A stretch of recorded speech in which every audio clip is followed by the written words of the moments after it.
Assalamualaikum dan selamat sejahtera kepada Ustazah dan rakan-rakan.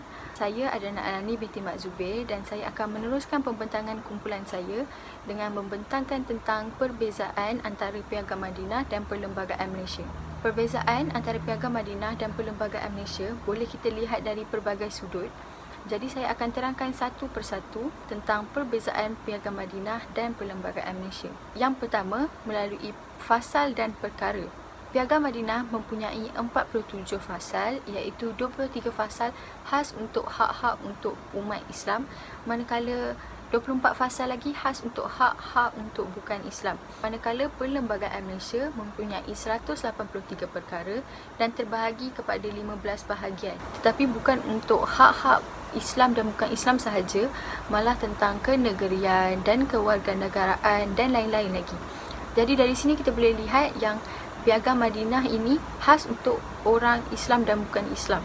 Tetapi Perlembagaan Malaysia khas menyeluruh untuk seluruh negara, pelbagai undang-undang dan peraturan.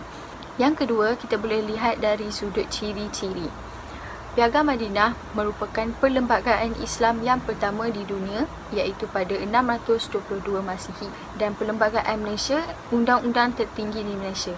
Dari sini kita boleh lihat bahawa perlembagaan Piagam Madinah merupakan perlembagaan Islam, iaitu dari sudut agama, dan Perlembagaan Malaysia ini merupakan undang-undang tentang negara Malaysia. Yang ketiga, dari sudut penggubal, Piagam Madinah dirangka oleh Nabi Muhammad SAW dengan petunjuk wahyu, manakala Perlembagaan Malaysia berasaskan persetujuan orang Islam dan bukan Islam di seluruh Malaysia. Yang keempat, saya ingin terangkan perbezaan antara Piagam Madinah dan Perlembagaan Malaysia dari sudut tujuan perlembagaan dan piagam ini digubal. Dari sudut Piagam Madinah, tujuan Piagam Madinah ini digubal ialah kerana Madinah menghadapi masyarakat Majmuk Madinah. Yang kedua, membentuk peraturan yang dipatuhi bersama semua penduduk. Yang ketiga, ingin menyatukan masyarakat pelbagai kaum. Yang keempat, mewujudkan perdamaian dan melenyapkan permusuhan. Seterusnya, mewujudkan keamanan di Madinah dan menentukan hak-hak dan kewajipan Nabi Muhammad dan penduduk setempat. Seterusnya, memberikan garis panduan pemulihan kehidupan kaum muhajirin. Dan seterusnya, membentuk kesatuan politik dalam mempertahankan Madinah. Jadi, tujuan penggubalan Perlembagaan Malaysia pula ialah menjamin kestabilan negara dengan menentukan rangka dan bentuk pentadbirannya. Seterusnya, menjamin kecekapan, kejujuran, keadilan, ketulusan serta kelicinan pentadbiran dan pemerintahan sebuah kerajaan. Selain itu, boleh dijadikan panduan kepada pemerintah supaya pemerintahannya menepati aspirasi rakyat, dan yang terakhir ialah menjamin taat setia rakyat. Dari sudut kepentingan, perbezaan antara Piagam Madinah dan Perlembagaan Malaysia, kepentingan Piagam Madinah ialah untuk menjadi bukti bahawa Islam adalah agama dan politik. Yang kedua, perlembagaan ini telah berjaya menyatukan Madinah yang terdiri daripada pelbagai bangsa dan kaum. Yang ketiga, melalui perlembagaan ini, setiap pengkhianatan akan menerima hukuman yang setimpal tanpa mengira kaum. Yang seterusnya, menjamin keselamatan Madinah, dan yang terakhir, aktiviti penyebaran Islam dapat dijalankan dengan berkesan. Kepentingan Perlembagaan Malaysia pula ialah menjamin hak asasi dan kebebasan rakyat, seterusnya menjamin kerjasama, kesepakatan, keadilan dan kepentingan bersama antara kerajaan persekutuan dan kerajaan negeri. Dan yang terakhir, menjamin hak istimewa orang Melayu dan Bumi Putera Sabah dan Sarawak. Dari sini kita boleh lihat seperti yang saya terangkan tentang tujuan tadi. Piagam Madinah merupakan khas untuk agama, kebanyakan ini tentang agama, tetapi kepentingan untuk Perlembagaan Malaysia khas untuk seluruh rakyat, tak kira bangsa dan kaum. Seterusnya, kita boleh lihat perbezaan Piagam Madinah dan Perlembagaan Malaysia dari sudut kandungan. Kandungan Piagam Madinah ialah menjamin kestabilan negara dengan menentukan rangka dan bentuk pentadbirannya. Manakala Perlembagaan Malaysia, kandungannya ialah mengandungi pelbagai perkara seperti kuasa kerajaan, persekutuan dan kerajaan negeri, tugasan di-Pertuan Agong, Parlimen, Kabinet dan Badan Kehakiman dan lain-lain.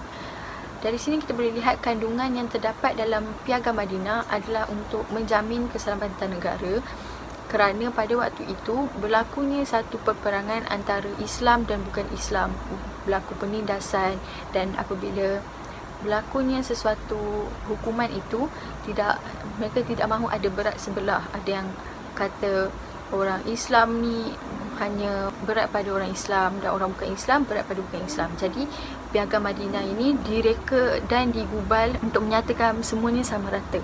Manakala untuk Perlembagaan Malaysia, dia mempunyai pelbagai peraturan seperti apa-apa yang berlaku ataupun bagaimana seseorang pemimpin itu hendak memimpin kerajaan Malaysia. Dari sudut kepimpinan, kita boleh lihat Piagam Madinah dipimpin oleh Khulafa Ar-Rashidin pada waktu itu. Dan Perlembagaan Malaysia, dari sini kita boleh lihat perbezaan yang besar. Perlembagaan Malaysia dipimpin oleh Raja Berperlembagaan dan Demokrasi Berparlimen. Seperti yang kita tahu, Malaysia akan bertukar-tukar kerajaan mengikut keinginan dan pengundian rakyat. Manakala Piagam Madinah ni pada waktu itu memang Khulafa Ar-Rashidin sahaja, dan kita akan bertukar pada setiap 4 tahun. Seterusnya, dari sudut pindaan undang-undang, untuk Piagam Madinah tiada pindaan yang boleh dilakukan, manakala Perlembagaan Malaysia pindaan dibuat selang beberapa tahun. Dari sini kita boleh lihat perbezaan yang besar juga, kerana Piagam Madinah bila digubal pada waktu itu tidak boleh dipinda atau apa-apa walaupun mengikut peredaran masa sekalipun. Tapi Perlembagaan Malaysia boleh dipinda mengikut perubahan kerajaan pada haiwan semasa. Tapi itu pun ada bahagian yang boleh dipinda, ada bahagian yang tidak boleh dipinda lah. Tapi pada Piagam Madinah memang tiada pindaan boleh dilakukan. Dari sudut populasi Piagam Madinah khas untuk penduduk Arab, Ansar dan Muhajirin. Tapi untuk Perlembagaan Malaysia, kita hanya boleh lihat untuk masyarakat berbilang kaum, untuk seluruh, tak kira di mana-mana negeri pun. Dari sudut sumber, kita boleh lihat perbezaan Piagam Madinah dan Perlembagaan Malaysia.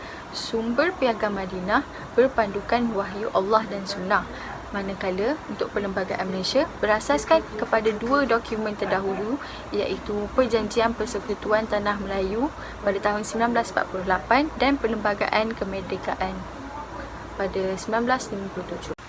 Secara rumusan, setiap negara mempunyai undang-undang dan peraturan rasmi yang perlu dipatuhi oleh setiap rakyat. Undang-undang dan sesuatu fasal yang tercipta perlulah digubal terlebih dahulu agar sesuatu undang-undang itu tidak berat sebelah dan menindas mana-mana pihak. Melalui kajian ini, pemilihan untuk membuat perbandingan antara Piagam Madinah dan Perlembagaan Malaysia merupakan sesuatu yang menarik kerana masing-masing mempunyai perbezaan dan persamaan yang tersendiri. Malaysia dan Madinah merupakan 2 negara yang mempunyai sejarah dan perlembagaan yang berbeza, namun di bawah satu agama yang sama. Malaysia dan Madinah juga berkongsi beberapa konsep dan peraturan yang sama. Piagam Madinah wajar menjadi subjek kajian dalam bidang perundangan politik dan siasah al-syariah. Ini kerana kandungannya relevan untuk diaplikasikan bagi memupuk sikap toleransi dan semangat inklusif dalam kehidupan masyarakat global yang harmoni, dan piagamnya wajar dijadikan contoh untuk negara Malaysia. Piagam Madinah terdiri daripada 47 fasal, yang mana 23 fasal peraturan sesama Islam dan 24 fasal tentang Yahudi. Ia juga dapat menjawab wacana-wacana hak asasi dan kebebasan beragama anjuran Barat yang sentiasa mendiskriminasi Islam serta menimbulkan polemik dalam kehidupan masyarakat berbagai bangsa dan agama. Piagam Madinah telah menjelaskan bagaimana Islam menerima kepelbagaian agama tanpa sebarang bentuk keganasan dan toleransi. Islam juga menjamin hak kehidupan setiap manusia termasuk hak kumpulan minoriti. Begitu juga dengan Malaysia yang tidak memaksa mana-mana individu untuk memilih agama mereka dan menghormati keputusan mereka, namun masih berpandukan syariah Islam dan perlembagaan yang telah ditetapkan. Hal ini sudah dinyatakan di dalam Perlembagaan Malaysia bahagian 2. Oleh demikian, sebarang bentuk keganasan dan ekstremis seperti ISIS tidak berakar daripada ajaran agama Islam yang sebenar, malahan bertentangan dengan prinsip umum Piagam Madinah seperti mana yang telah dijelaskan oleh Ahmad Ibrahim. Perlembagaan Malaysia dan Piagam Madinah masing-masing merupakan asas penting dalam undang-undang negara.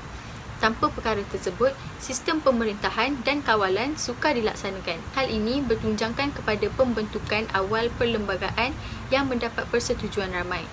Maka dengan itu, diharapkan setiap warga negara sama ada pemerintah dan rakyat mendapat hak masing-masing dan pembelaan sewajarnya.